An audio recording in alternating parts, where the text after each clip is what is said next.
ಸೂರ್ಯಕಾಂತಿ. ಪಾಪ ಪ್ರೀತಿಯಿಂದ ಇದನ್ನ ಯಾರಿಗೋಸ್ಕರನೋ ತಯಾರು ಮಾಡಿದ್ಯಾ, ನನಗೆ ಯಾಕೆ ಕೊಡ್ತೀಯ? ತಗೊಂಡು ಹೋಗಿ ಅವ್ರಿಗೆ ಕೊಡು. ಅಯ್ಯೋ, ಅವ್ರಿಗೆಲ್ಲ ಇನ್ನೂ ಇದೆ ರೀ, ನೀವ್ ತಗೊಳ್ಳಿ. ಬೇಡ, ನನಗೆ ಬೇಕಾಗಿರೋ ಹಣ್ಣು ನನ್ನ ತೋಟದಲ್ಲಿದೆ. ಬೇರೆಯವ್ರ ತೋಟಕ್ಕೆ ಸೇರಿದ ಹಣ್ಣನ್ನ ತಿನ್ನೋ ಅಭ್ಯಾಸ ಇಲ್ಲ ನನಗೆ.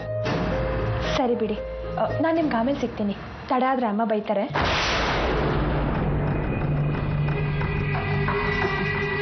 ಮೊದಲು ಒಂದು ಮಾತು ತೂಕ ತಪ್ಪಿದ್ರು ಮನಸ್ಸಿಗೆ ಹಚ್ಕೋತಾ ಇದ್ದ. ಆದರೆ ಈಗ ನಾನು ಎಂಥ ಅಸಮಾಧಾನ, ವ್ಯಂಗ್ಯ ನೋಡಿದ್ರು ಅರ್ಥನೇ ಆಗ್ತಾ ಇಲ್ವಾ? ಅಥವಾ ಅವಳಿಗೆ ಅರ್ಥವಾಗೋದು ಬೇಕಿಲ್ವಾ? ಲೀಲಾ, ಬಹಳ ದಿವಸಗಳ ನಂತರ ಈ ಮನೆಯಲ್ಲಿ ಮದುವೆ ಕಳೆ ತುಂಬಿ ತುಳುಕ್ತಾ ಇದೆ. ಏನಂತೀಯ? ಇದು ಕ್ರೆಡಿಟ್ನ ಮಂಜು ಐಶ್ವರ್ಯ ಕೊಡಬೇಕು ಇಲ್ಲ ಕಾಂತಿ ಕೊಡಬೇಕು ಅನ್ನೋದೇ ಗೊತ್ತಾಗ್ತಾ ಇಲ್ಲ ನನಗೆ. ಮಂಜು ಸರಿ, ಐಶ್ವರ್ಯ ಸರಿ, ಆದ್ರೆ ಕಾಂತಿ ಯಾಕೆ? ನೀವೇನೋ ಅಗತ್ಯ ಮೀರಿ ಅವಳಿಗೆ ಇಂಪಾರ್ಟೆನ್ಸ್ ಕೊಡ್ತಾ ಇದ್ದೀರಪ್ಪ. ಲೀಲಾ, ಪಾಪ ಮಗು ಬಗ್ಗೆ ಹಾಗೆಲ್ಲ ಮಾತಾಡ್ಬೇಡ. ಯಾವ ಜನ್ಮದ ಋಣಾನು ಬಂದಾನೋ ಏನು, ಈ ಜನ್ಮದಲ್ಲಿ ಈ ಮನೆಯಲ್ಲಿ ಬರ್ತಿದೆ ಅವಳ ಬದುಕು.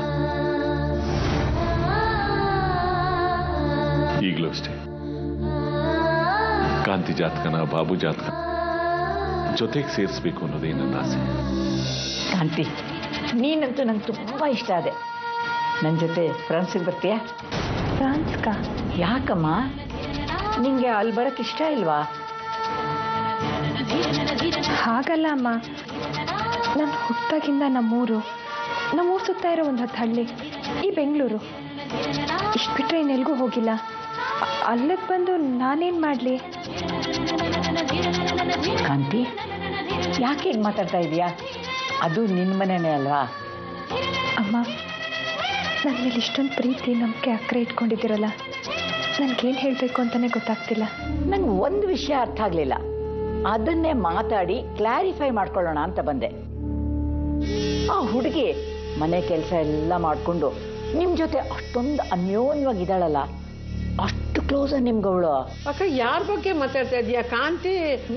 ಹೌದು, ಮತ್ತೆ ಅಯ್ಯೋ, ಯಾರು ಅಂತ ಅನ್ಕೊಂಡಿದೀಯಾ? ಯಾರು ಅಂತ ಅನ್ಕೋಬೇಕು? ಈ ಮನೆ ಸೊಸೆ, ನಮ್ ಬಾಬು ಬಂದಿರೋ ಹೆಣ್ಣು. ಅಕ್ಕ, ಅವಳು ನೀನ್ ಅನ್ಕೊಂಡ್ ಹಾಗೆ ಈ ಮನೆಗೆ ಸೊಸೆ ಆಗೋಕ್ ಬಂದವಳು ಅಲ್ಲ. ಅವಳು ಈ ಮನೆ ಕೆಲಸದ ಆಳು. ಮತ್ತೆ ಈ ವಿಷಯ ಮೊದಲೇ ಯಾಕೆ ಹೇಳಲಿಲ್ಲ ನೀವು ನನಗೆ? ಬಾಬುಗ್ ನೋಡಿರೋ ಹುಡುಗಿ ಇವಳೆ ಅಂತ ನಾವೇನಾದ್ರೂ ಹೇಳಿದ್ವಾ? ಅಲ್ಲ, ಅದು ನೋಡು, ಇದೇ ನೀನ್ ಮಾಡೋ ತಪ್ಪು. ಮಧ್ಯ ಬಾಯಿ ಹಾಕ್ತಿ, ಒಂದಿದ್ರೆ ಇನ್ನೊಂದು ಅರ್ಥ ಮಾಡ್ಕೊಡ್ತಿ. ಅಯ್ಯೋ ಅಯ್ಯೋ, ಮೊದ್ಲಿಂದಾನು ನಿಂದು ಇದೇ ಕಥೆ. ಯಾವತ್ತಾನೇ ನೀನ್ ಇನ್ನೊಬ್ರು ಮಾತನ್ನು ಕೇಳಿದ್ಯಾ ಹೇಳು? ನೋಡಿ ಗುರುಗಳೇ, ನಾನು ಮದುವೆ ಆಗೋದು ಅನ್ನೋದಾದ್ರೆ ಕಾಂತಿ ಅಂತ ಒಬ್ಬ ಹುಡುಗಿದಾಳೆ, ಅವಳ ಜೊತೆ ಮಾತ್ರ. ಏನೇ ಹೇಳ್ತಾ ಇದೀಯಾ?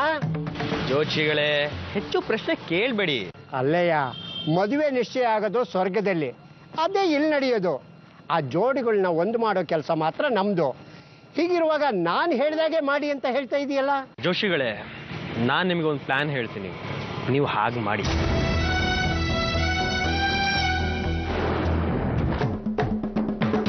ಹೆದರ್ಕೋಬೇಡಿ ಜೋಶಿಗಳೇ, ಇದು ನಮ್ಮ ಮನೆಯವ್ರನ್ನ ಒಪ್ಸೋಕೆ ಮಾಡೋ ನಾಟಕ ಅಷ್ಟೇ. ಆಗ್ಲಪ್ಪ, ನೀನು ಹೇಳ್ದಾಗೆ ಮಾಡ್ತೀನಿ. ಸರಿ, ಸಂಜೆ ಮನೇಲಿ ಸಿಗ್ತೀನಿ. ಹಾಗಾದ್ರೆ ಬರ್ತೀನಿ. ಸರಿ. ಉಪ್ಪು ತಿಂದ ಮೇಲೆ ನೀರು ಕುಡಿಲೇಬೇಕು, ತಪ್ಪು ಮಾಡಿದ್ಮೇಲೆ ಅನುಭವಿಸ್ಲೇಬೇಕು ಅಲ್ವಾ? ಗೌರಮ್ಮ ಹೇಳಿದ್ರು ನಿನ್ನ ಮದುವೆ ಅಂತೆ. ಹೌದು ಸರ್. ಈಗಾಗಲೇ ಮದುವೆ ಆಗಿರೋಳು ನೀನು, ಇನ್ನೊಂದು ಮದುವೆ ಆಗೋದಕ್ಕೆ ಹೇಗೆ ಮನ್ಸು ಬಂತು ನಿಂಗೆ? ತಪ್ಪಲ್ವಾ ಹಾಗೆ ಮಾಡೋದು? ಇದ್ರಲ್ಲೇನು ತಪ್ಪಿದೆ ಸರ್? ಮೊದಲನೇ ಮದುವೆ ಹಿರಿಯರ ಆಸೆ ಅಂತ ನಡೀತು, ಎರಡನೇ ಮದುವೆ ನನ್ನ ಇಷ್ಟದ ಪ್ರಕಾರ ನಡೀತಾ ಇದೆ. ಪುಷ್ಪ ಅವರೇ, ಮದುವೆ ಅನ್ನೋದು ಸ್ವರ್ಗದಲ್ಲಿ ನಿಶ್ಚಯ ಆಗುತ್ತೆ ಅಂತ ಹೇಳ್ತಾರೆ. ನಾವಲ್ಲಿಗೆ ಹೋದಾಗ ನಮಗೆ ಸ್ವರ್ಗದಲ್ಲಿ ಜಾಗನೇ ಇಲ್ಲ ಅಂತ ಆಗ್ಬಾರ್ದಲ್ವಾ? ಯೋಚನೆ ಮಾಡು.